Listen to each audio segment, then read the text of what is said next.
Well, I'm going to tell you a little bit about Dr. Gibson. Dr. Mitchell Gibson's one of the world's leading authorities on the interface of science, the human soul, and the frontiers of human consciousness. He's the best-selling author of Your Immortal Body of Light, Signs of Mental Illness, Signs of Psychic and Spiritual Ability, The Living Soul, and Ancient Teaching Stories. And I've read a couple of his books this week in advance of the interview, so I'm excited to ask him about them.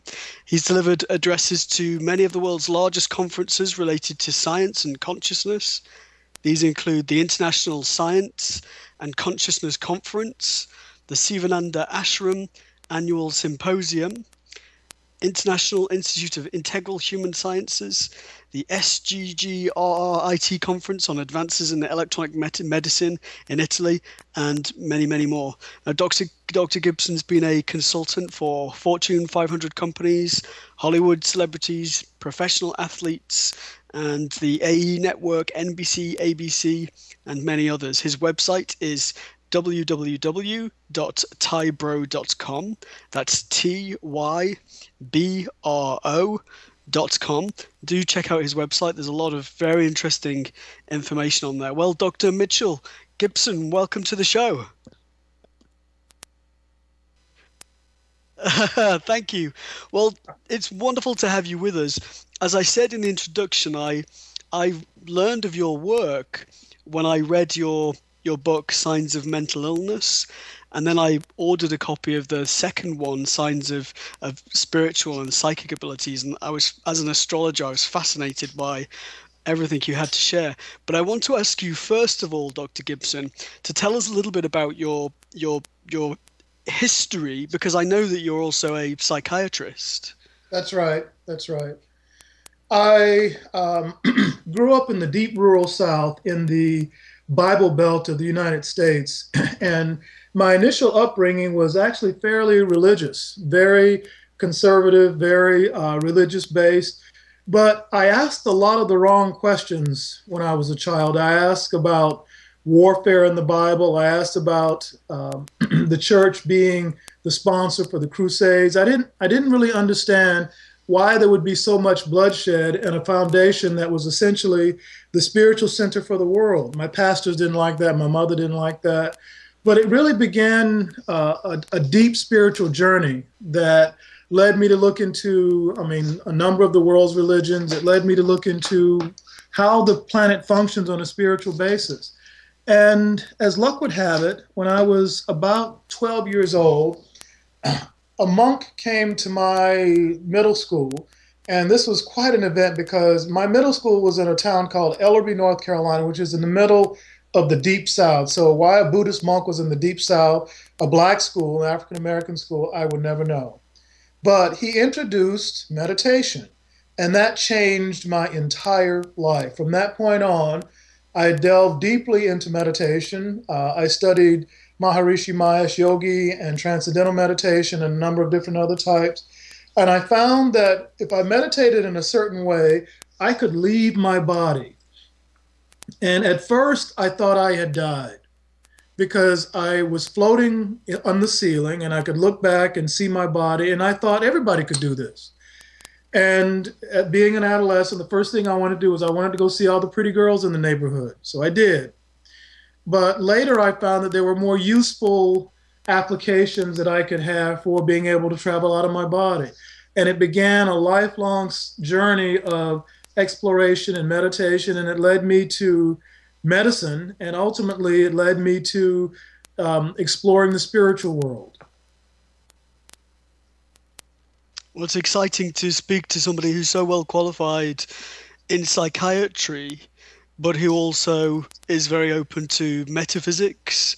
I often find with some clients that it's difficult to distinguish the extent to which they may be experiencing some spiritual problems, and distinguishing that from the potential for mental illness. So I want to ask you, Dr. Gibson, I know we're going to talk about signs of spiritual and psychic ability, but I wanted to ask a little bit about mental illness because that was the first of your books that I read. How did you discover that you could use astrology to determine a predisposition towards mental illness? When I was in my residency, I was elected chief resident my senior year of training. And the chief resident is the person that fills out the call schedule for all the other residents in the hospital in that area. Well, I quickly noticed that everybody wanted to avoid being on call anywhere near the full moon. And it was such a big deal that they would try to bribe you so they wouldn't be on call the day before, the day of, or the day after the full moon. And it was really funny to see doctors, well-educated people from Harvard, Stanford, Yale, people like that, places like that say, oh God, Mitch, don't put me on call anywhere near there. And so it really raised my curiosity level. What the heck is going on with the full moon? And I did some research. Actually, admissions to the hospital went up on the full moon. The severity of suicide attempts was greater on the full moon. Also, there were more calls to the ER on the full moon. So you just had a busier time when you're on call, if you're on call around that time. And so when I got into private practice, I extended my search into this, into whether or not, well, is it just a full moon effect, or is there an effect associated with the time that you're born and the risk for having mental illness? Well, nobody had ever done that research before. And it was something there was nothing written about it, basically, except that there was a full moon effect, and that there was a little bit of research done on schizophrenia, and the season a person was born, but nobody had ever looked at the 5 major diagnoses of mental illness and astrological signs associated with them. And so in completing that work, I went over 400 different patients' charts, and I looked over hundreds of people from different time periods. And in doing that, I found that you really couldn't see the patterns in traditional astrology. You had to look into right ascension declination astrology to see the patterns. And essentially, you had to look at the 3-dimensional patterns of how the planets move. Well, when you did that, the patterns became very apparent. And that's how the book came to be. And I won a number of awards for that research. And it's something that I still use to this day. Every time I have a client, I will refer back to my astrology program to help read them. It's fascinating. And I know that most astrologers, when they look at the natal chart, they're looking in effect at the distance between the planets in terms of longitude. And so I always picture that natal chart as a circle. But then you spoke of declination. So the where the planet is actually located in terms of the equator. And so really understanding a person's soul or their psyche through astrology is more like looking at a cylinder than looking at a circle. Actually, I see it more as a sphere. Okay. So that there is of course, the longitudinal aspects of the trines and sextiles, etc. But there's also eclipses, there are also triangles, there are combinations of planetary movements that work in 3 dimensions as well as 2 dimensions. When you add that 3rd dimensional component, that's when you can see the patterns of mental illness and also psychic ability. Well, we're going to talk about it much more. It's so interesting. I wanted to ask you a question about eclipses, actually, because I was doing some work looking at mass murderers and serial killers. And I noticed in the case of serial killers that they were often born under a Sun-Venus eclipse. Have you discovered that? And can you explain why that might be? Because it seems almost counterintuitive. Ironically that you would ask that question, the first research that I did on mental illness was actually done with mass murders and serial killers. And I went back until the 1500s, until the 21st century, looking at mass murders and serial killers and their astrological combinations of signs. Lois Rodden did a book on mass murders, serial killers, rapists, and criminals. And she did probably the seminal work on that type of personality. And I met with her before she passed and talked with her about her research. And when I did that, I went over probably three-fourths of the people in that book. And the thing that I found to be most common, and I put it through the work, the research that I had, is I found that there were changes in the planet Pluto and the planet Neptune in association with Mars and killing.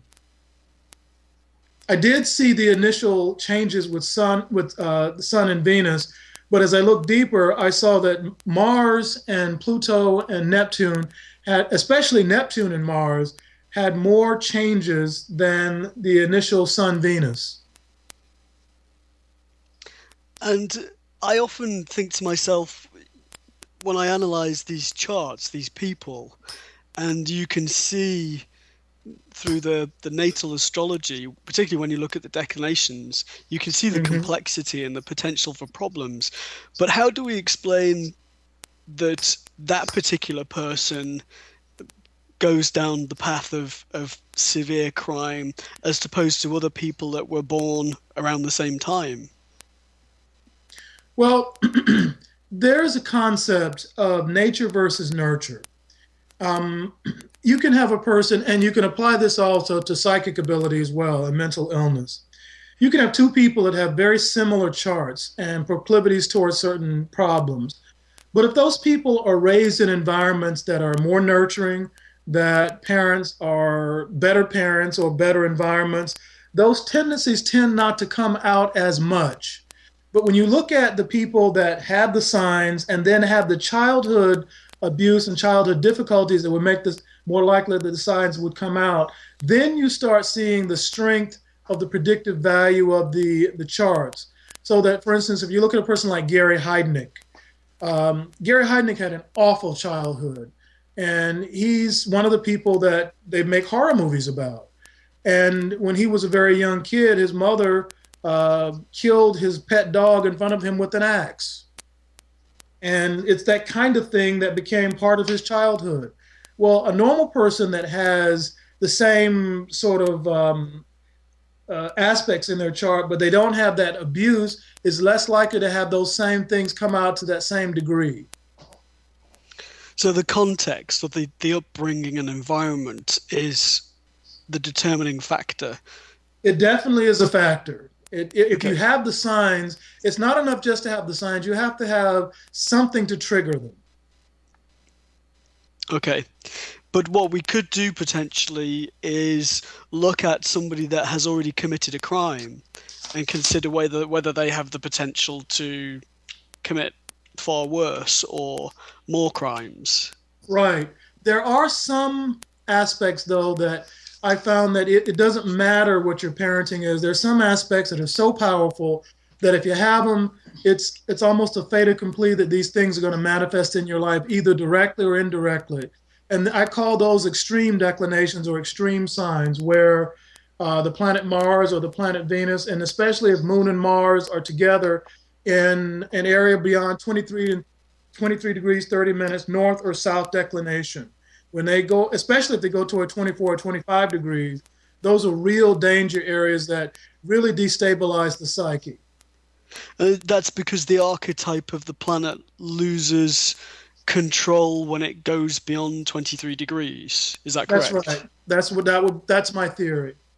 Okay. And, And then and also, testing I that, I still noticed test that with a it's lot of people that I fascinating that see. all this work that you've done on declinations I found incredible because it caused me to look at the movement of the planets and particularly the declinations of the planets as they move up and below the equator, but to look at those in terms of world events, Dr. Gibson, and I found that when Pluto reaches its most extreme declination, and when it crosses the equator, that there are huge world events such as Great War. And I was intrigued by this crossing of the equator, that as well as the extreme declination, that when a planet crosses the equator, there's some kind of effect there as well. Did you find that, for example, Mars next to the moon on the equator is a destabilizing factor within a person as well? Well, the equator is one of the nodal areas that causes manifestation of the energy of a planet. So when I look at a person's chart, I look at three areas. I look at an area near the ecliptic, near where the planets cross the plane of orbit in the sky, in the imaginary sky. There is no plane there, but if you look at it imaginarily, you can definitely mathematically extend that plane infinitely, and all the planets will eventually cross that at one time or another. I also look at an area that's 21 degrees to 23 degrees 30 minutes. That's called high declination, and that's in the north and south part of the sky. Look at those three areas first. And those are the areas where things tend to manifest the most. And when Pluto goes there, when Mars goes there, when Neptune goes there, but particularly when Saturn goes there with any other planet, it causes things to crystallize in the world. And when you get a lot of planets in that area, you'll find that that's when the world wars happen, that's when large pandemics happen, that's when major world earthquakes happen. It's as though those energies beam down in a much larger sense in a smaller area like our Earth. And you just really see that over and over when you look at the charts of those major events. You'll see these planets strong like pearls on a chain in these danger areas, in these high activity areas. It's incredible, isn't it? It's incredible how when we look at metaphysics, so beyond physics or beyond the physical and the commonly accepted understanding of science, we can see so much. Well, it's interesting what's going on now with science in that scientists are now understanding that from the quantum level, nothing exists until you look at it. They also understand that there's no such thing as a separate reality from consciousness. So it really supports the concept that planetary movements, observation, consciousness are all linked at some hidden level that we're just beginning to explore. It used to be that the Newtonian concepts of reality ruled what we thought was real. We thought, well, if a planet's 10 billion miles away, how it's going to affect anything on Earth? Well, we now understand that it doesn't matter how far away one particle is from another. If they become entangled in space and time and in consciousness, they can affect each other instantaneously. Well, oddly enough, that tends to support astrology. But that is the height of quantum physics, which is as far removed from astrology as you can get, except that they are linked. Do you find there's much resistance in the medical world or the world of psychiatry to your use of astrology? You know, some of the greatest astrologers in the world were also psychiatrists. Carl Jung and later in his life Sigmund Freud all used astrology.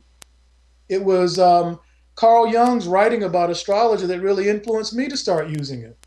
And there are still a lot of psychiatrists that were trained analytically and trained in some of the older schools that accept the use of astrology in certain contexts with clients. Now, of course, there's a lot of people that look at it as hokey and things that border on witchcraft. But there's a surprising number of open-minded psychiatrists that say, I've seen a lot in my practice, things that seem crazy, and if you have an explanation for it, they listen. Because psychiatry is one of those things that you have to have an open mind to open your practice every day. You really do. You must have seen so much in your practice. Well, I wanted to ask you, before we talk about signs of spiritual abilities, I wanted to ask you another question about mental illness. Okay. And I wanted to be quite specific. So I was wondering if you could give us a specific example about maybe the distinguishing aspects in astrology between somebody that suffers severely from ADD, for example, and somebody that has a severe form of bipolar disorder. I know from a couple of friends that it's often very difficult to distinguish between severe ADD and bipolar disorder. And I wondered if there's any insight astrologically that can help to answer that question. My research hasn't studied bipolar disorder as of yet. Bipolar disorder is kind of a difficult diagnosis because it tends to run with so many other problems. People that are bipolar very quickly find ways to self-medicate, for instance. So quite often they have a comorbid state with alcohol or drug abuse. And so it was kind of a dirty diagnosis, and I tended to stay away from it in the research because I wanted to find people who were either depressed or drug addicts, but not doing both. And with attention deficit disorder, it tends to strike younger people, though it can extend into adulthood. And I wanted to, when that research, I only researched kids who are 18 and under. We'll start with, if you start with attention deficit, I primarily saw that there were planetary movements or groups of planetary movements that were reflective of Uranus, Neptune, and Saturn movements that occurred in these folks about 200% more than you would expect by chance. So that quite often, if a person had ADD, you would see a Uranus, Neptune, or a Saturn, Uranus, Neptune binary eclipse, which is not a common thing. And another thing that you would see is you would see Pluto and Neptune in trine or in combination with other planets in a way that you just don't see in other diagnoses. And with some of the diagnoses I saw with depression, even though we didn't look at bipolar, but with just unipolar depression, and the thing that you saw most commonly is a Saturn-Pluto eclipse or a Saturn-Pluto parallel, which was over 640% more common in these folks. So now when I look at a person's chart and I see a Saturn-Pluto parallel, Saturn-Pluto eclipse, or a Neptune-Mars parallel, which was the three main ones, it tells me something about how likely they are to be suicidal, how likely they are to be depressed, and how severe the depression or suicidality might be. Wow. It's so exciting to hear somebody so well qualified in the medical field using this metaphysical knowledge and system to help people to understand what's actually going on and enable them to find solutions. I do want to ask you, Dr. Gibson, we know that there are often spiritual problems as well. So we know that spirit, lower energies do sometimes go after people that are vulnerable. Have you ever, or can you give us an example, without breaching confidentiality, of course, but can you give us an example of a time when you've worked with a client and felt, hold on, there's more than a mental illness here, there's some kind of spiritual influence or possession? One of the first times that I saw that to be true, I was working actually in an emergency room in Pennsylvania. And there was a young man that came in who was a student at a large university. Let's say it's Penn. Wasn't Penn, but let's just say it was Penn. And he was an engineering major. And he came in because his family was concerned because he felt that he was a computer from 500 years in the future. And that the consciousness he had as a 19-year-old had left him, and that all that was left was a 500-year advanced computer from the future. And so I said, okay, let me just spend some time with him. And he started telling me about world events, about things that were going to happen in the future. He started telling me about things that eventually did happen. And I thought to myself, either he's a very extraordinary psychic or there's something going on here that Haldol's not going to cure. And so I did medicate him because he was having difficulty integrating the processes that were causing him to see into this future state. But as I talked with him, he started making machine sounds. Now, human beings can't make machine sounds when you're talking to them. It sounded like there were gears coming out of his speech as he was talking. And it was just the doggonest thing I'd ever seen. And it really showed me that there were levels of perception and consciousness that, as a psychiatrist, if I just stayed on the traditional course of psychiatry, I would have medicated him out of his mind, put him in an institution, and he wouldn't have troubled anybody else. But I chose not to do that. I chose to talk with him and look at the problem as it presented and found that there was a perceptive gate that was open inside of him that should not have been open. And to make a long story short, when we closed the gate, it closed not only the access he had to that computer, but also some other entities that had come in that were making him seem psychotic. And as long as he did the things that I taught him to keep that gate closed, he was able to finish his engineering degree, was able to marry, move on with his life. Wow, it's a wonderful success story. It doesn't always happen like that, but once in a while it does. Yeah, it makes me wonder if many of the people that were locked up in psychiatric institutions perhaps had spiritual problems that were maybe not understood at the time or by the person that was treating them.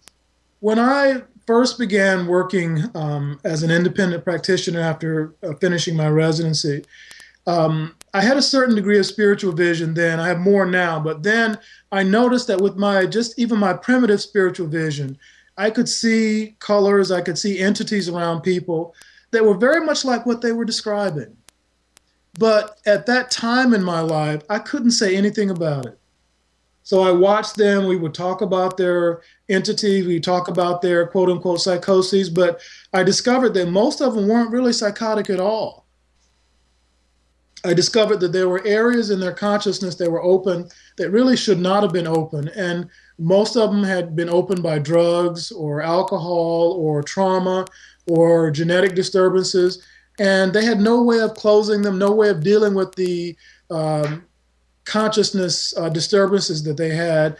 And the only thing that they could do was say they're hearing voices and seeing things. But it was something more profound and in many ways something almost beautiful, except there was a tragic element in that if they presented to someone who could not experience what they were experiencing, they were just going to be medicated and put away. Wow. Well, you do incredible work. I want to ask you also about your work on signs of spiritual ability. Can you start to tell us a little bit about that, Dr. Gibson, before we take a short break and then come back to the discussion? The second book that I completed on this research was one that I truly enjoyed, and it had to do with looking at a central question, because a lot of people that I talked to wanted to know if they had spiritual abilities. What kind of abilities were they born with? And using a similar algorithm, I applied a computer algorithm to looking at a person's birth data and psychic ability. So I gathered a database, again from Lois Rodden's brilliant research and some other research, and I looked at probably about 350 to 400 people who were spiritually gifted in several areas. Mystical ability, psychic ability, healing potential, and also mediumship. And in that, I compared it to a database of people who didn't really display anything that we would call spiritual abilities. And the algorithms chewed out about 30 different things that were specific to spiritual ability in people born at certain times. Didn't really have anything to do with a person's astrological sign, like if you were Virgo or Aries, that didn't really hold. But what really held were individual planetary movements and groups of planetary movements based on the three-dimensional sky. When you started looking at those, the computer could pick out a range of potentials that a person would have for displaying abilities. And that became the basis for the work in the second book.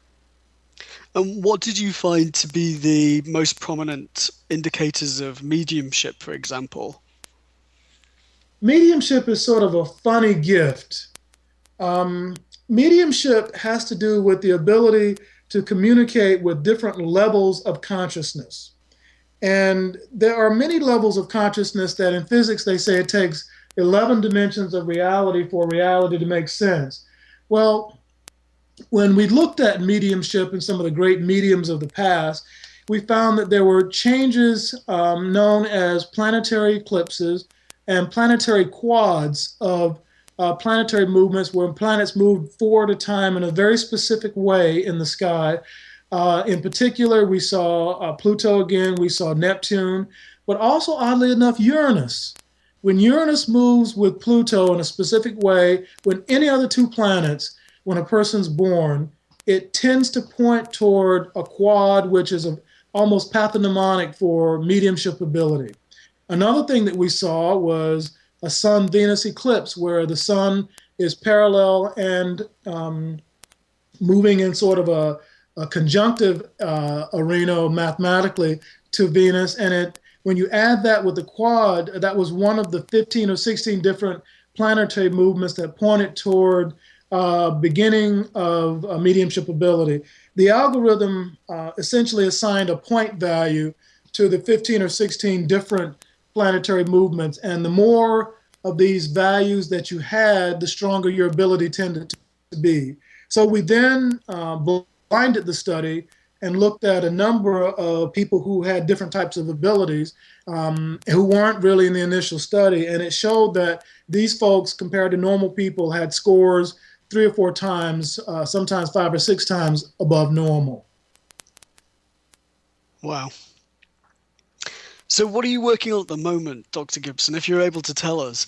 Because I know that you were planning to write a series of the books, the signs book. So you did signs of mental illness and then signs of spiritual ability, and you plan to do others. What's next for you? Well, after I did the second book, I really saw that consciousness and the universe around us were linked.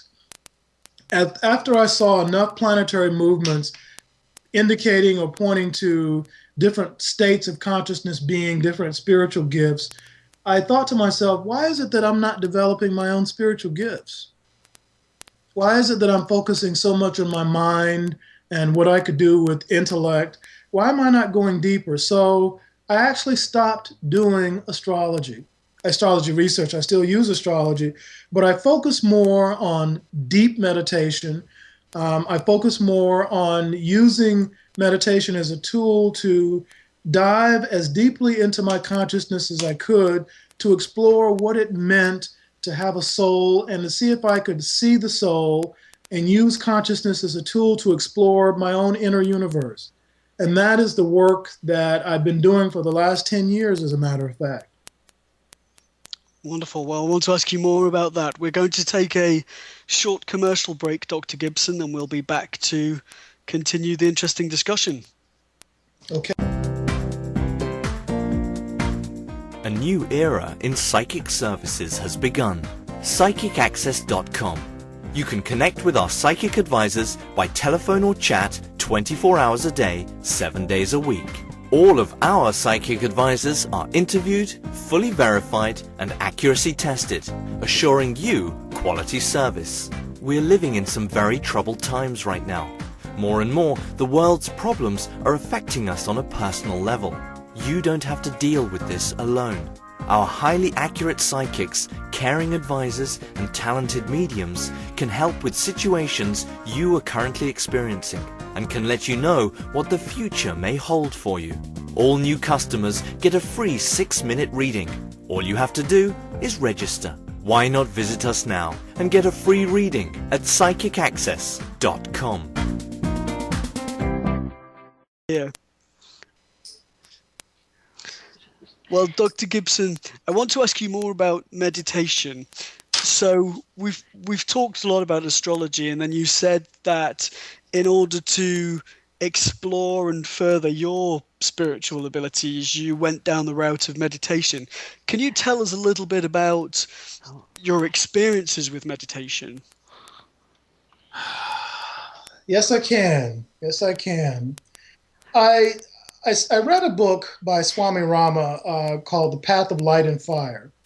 And in that book, he described a deep meditation process called the breath of fire, wherein a person breathes in a certain pattern while in a meditative state, and it allows for the energy centers in the body to open in a very phenomenal way.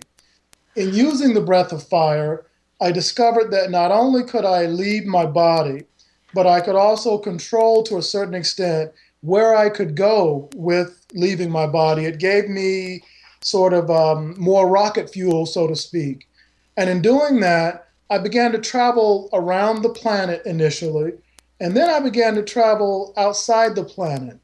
And I found that there were other people traveling around and outside of the planet in the same way. And I met a number of beings, some of whom were not human.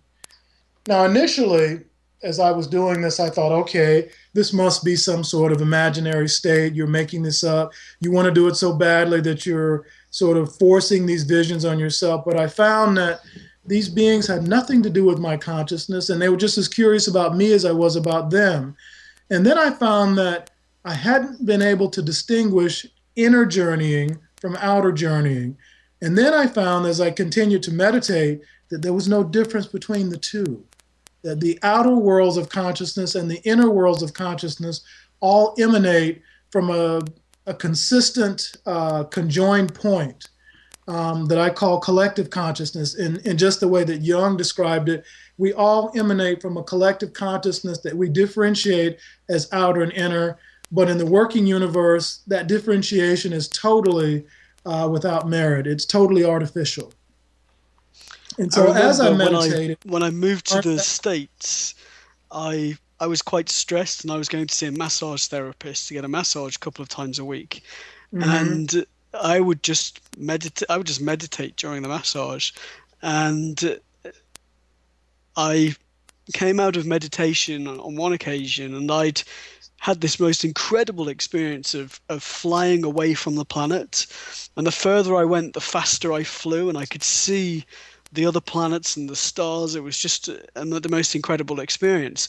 And when I came around from the meditation, the massage therapist said to me, "Did you just travel away from the planets?" And I said, "Well, I think so. I had this meditation in which I felt like I was flying away from the planet. And I could see myself getting further and further away from the Earth." She said, "I had exactly the same experience." So that was just so interesting. But have you found that this does increase your spiritual abilities? To a great extent, it does. I find that the more that I travel, the more comfortable I become with allowing myself to manifest these abilities. And I believe that we all have them, but society and family and government and politics, religion, all tend to suppress the abilities that we're born with.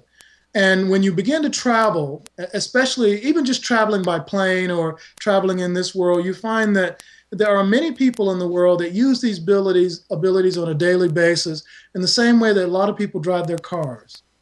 I have met people that can move things with their mind, that can levitate, that can travel out of their bodies, and many other things that you just wouldn't believe. But I find that we have these abilities, that we have the potential that is much greater than anything that skeptics or the media would even begin to accept. And skeptics won't even talk to you about some of the things that are out there that people can do. And it really, for me, has been an exciting journey. It added an element to astrology because I find that the planets are intelligent beings. They're not just balls of dust and gas and dirt. They are intelligent entities that form planets in the same way that our intelligence and consciousness form bodies. That the planet is their body, and that when you speak with the planet, you're actually speaking with a being that has a great, massive intelligence, no different than a human's, except just smarter. Well, that's interesting in itself, and it causes me to want to ask you another question about a specific planet.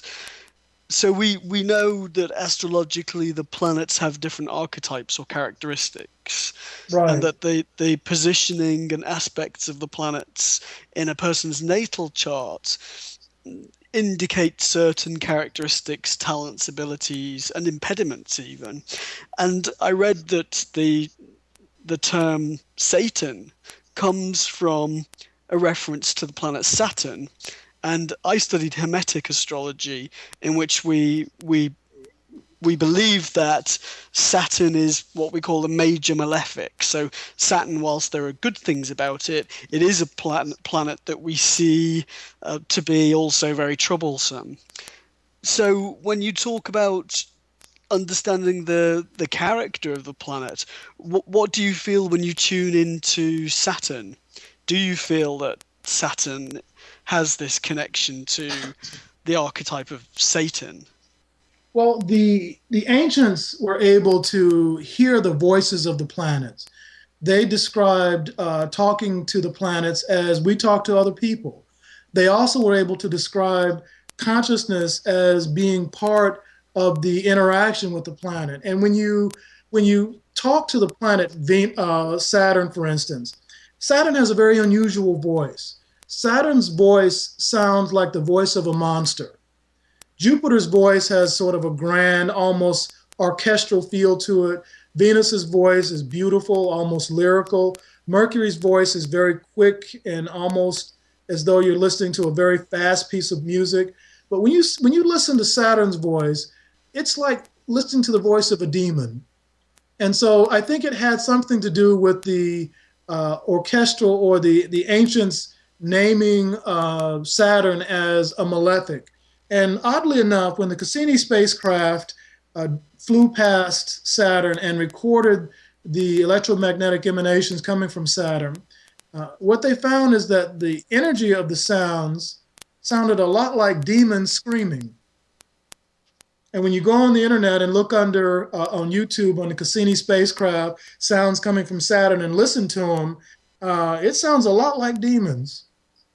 So the term malefic associated with Saturn may have some more reality associated with it than we might be comfortable in believing. Yeah, I mean, when I look at progressions, so looking at the progressed natal charts, because in Hermetic astrology, we take a natal chart and we progress it using the principle of a day for each year. So we see transiting planets as triggers, but there have to be deep underlying conditions in place that can be triggered. And I've noticed that when we look at progressions to Saturn that are associated with illness, usually that illness is cancer. So there is definitely some connection between Saturn and some of the tough things that happen in life. Saturn, it does have a very strong sort of underlying negative connotation to the energy, and to a certain extent, that's well-founded. But Saturn is also probably the greatest teacher in the sky, in that the events that are created by Saturn, I find, tend to be heralded a year or two in advance before major Saturn transits. So if you're having a Saturn progression from the first progression of Saturn 27 years out, usually that event before you reach your 27th birthday is going to manifest somewhere around 25, 26 years old. The next one is supposed to be 54, but that'll usually manifest somewhere a year or two before you reach your 54th birthday. If you can recognize that those transits are coming towards you, you won't be hit upside the head and sort of caught off guard by the events as they occur. So we can use astrology to understand the energies that are coming, not seeing them as fatalistic, but take action to avert problems and also to embrace opportunities. I think the best use for astrology and understanding it is exactly as you said, to use it as an understanding of our events, but also to eventually rise above the effect of the planets so that your birth, your destiny are no longer determined by simply the planets, but more by the effects of your elevated consciousness, so that your consciousness becomes so elevated that the planets can no longer affect you in that same way. I think that's the ultimate goal of using astrology as a tool for elevating consciousness. Okay. And I like what you said about Saturn, because one of my mentors said to me, Steve, Satan is not a man with red horns. He's the greatest teacher, and he made the greatest sacrifice. He stepped away from God to teach us the greatest lessons that there are to be learned in life as we evolve. I read a theory from a great Tibetan monk, and the theory really has made me think about reality in a whole different way. The monk said that in his studies, in his journeys, he came across a being that said that this world, this universe, is an experiment by the energy of Satan in consciousness, that this particular universe was created by an energy not unlike Satan, so that he could see if he could make a universe better than what the Creator had made. And that in that universe, suffering becomes a better teacher than bliss. And that was his initial journey, or that was his initial goal, is to see if suffering could be a better teacher. It was really an interesting way to look at reality, and it places Saturn in sort of a unique position of being the beacon through which we get our greatest lessons. Yeah, and if we learn them, then perhaps they don't have to repeat. If we learn them, we no longer have to manifest in this plane of reality. This place becomes irrelevant. We no longer have to embrace suffering. Yeah. I was always taught that we, or human beings, learn through pleasure and pain. That's how we evolve. But if we can understand the soul and understand where we have historically experienced pain, if we can move beyond that through self-discovery, through wisdom, then we can stop manifesting pain in the name of growth, that we can grow through harmony. And ultimately, we can learn that the lower emotional states that create pain are counterproductive. We learn that even if we're going through what we consider a negative event, if we can learn to generate the higher emotions, happiness, joy, bliss, etc., those energies can dissolve what would ordinarily be states of suffering, and that will liberate us from this plane altogether. Well, you've got so much knowledge, Dr. Gibson. I could listen to you forever. You need to have a TV show. I've often thought that. Really. It's now that Neptune is in Pisces as well, we should see a huge upsurge in interest in things metaphysical. And you know, there's not enough on television that is designed to elevate consciousness. Right now, the thing that tends to dominate TV is reality TV, but it has nothing to do with reality that helps you evolve. No. It's all about fighting and lower states of consciousness. And you make a very good point. We do need to have more mass media entertainment that focuses on evolution rather than devolution. Yes. I don't watch television. I'm very interested in learning. I watch a lot of documentaries, but I watch them online, and I choose what I experience and listen to. But I find television, well, I described it in another interview as the fog machine. I feel like it just keeps people numb and distracted from evolution. Yes, and from an awareness of what needs to change in the world. Yes, it does.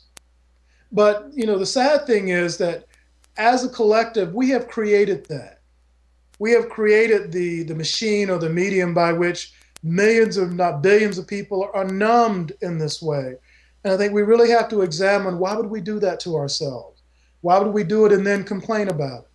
So it's a fascinating conundrum in the growth of an evolution of our own consciousness.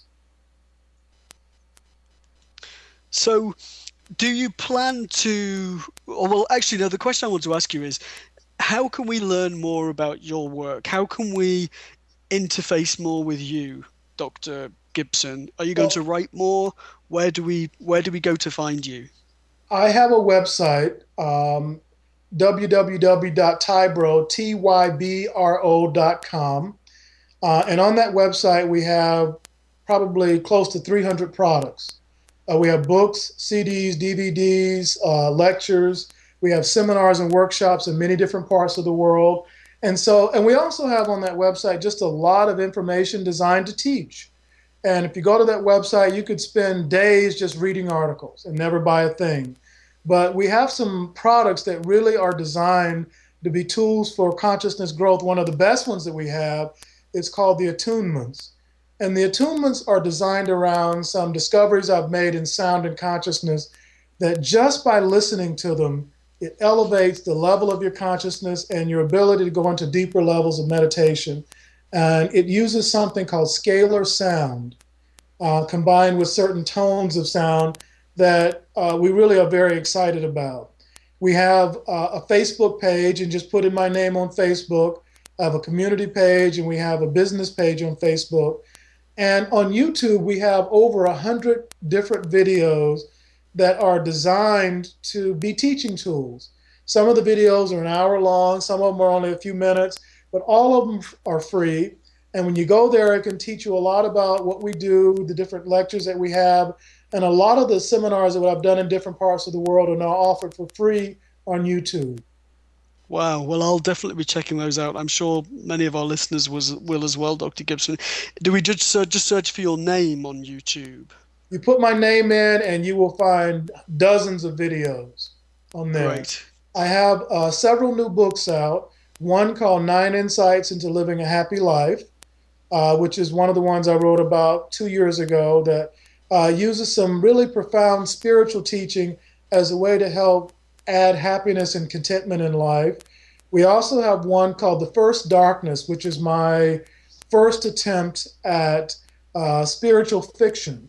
And it's designed to explore the concept of where reality comes from in relation to angels and consciousness. So it's a story that follows one angel who decides that he wants to fall in love with a woman, but he falls ill in the process, and he and the woman have to find a way to keep him alive before he perishes. So it ends up being a love story and an exploration of reality and the interface between divine beings and mortal beings and how they can help each other. Sounds incredible. Well, as I said, I've read 2 of your books, and I'll certainly be getting the rest and checking out those YouTube videos. I highly recommend The First Darkness. I think you'd enjoy that. Oh, I will. I will get hold of that for sure. Well, Dr. Gibson, I want to thank you for joining us, but more importantly, I want to thank you on behalf of Spirit for the work that you do, the work that you've done in the psychiatry field, but also spiritually. We need more people like you in the world, and it's absolutely refreshing to hear what you have to say. Well, thank you so much. This has been a fantastic interview, and I've thoroughly enjoyed it. I thank you for having me. You're welcome. We'll definitely be asking you back. And as I said, I'm sure many of our listeners will be checking out your website. I'll certainly be looking at your work ongoing. You do also teach workshops, I think, don't you? Yes, we have a number of workshops coming up this year. We have a workshop coming up in London. We have one coming up in Los Angeles and one coming up in New York. And you can find out about all of them on our website under upcoming events. Great. Well, I'll definitely be coming to one of those at some stage because I'd like to meet you and learn more. Thank you for being with us. Thank you so much. Take care. Good luck. Thank you. Hello, my name is Res Miranda. If you're having relationship, career, or life issues, I'm inviting you to experience what it's like to have access to professional, highly accurate psychics and spiritual advisors you can trust to care and help you. Register now to get your free 6-minute reading by telephone or chat. Get answers, get access, psychic access, 24 hours a day, 7 days a week. PsychicAccess.com.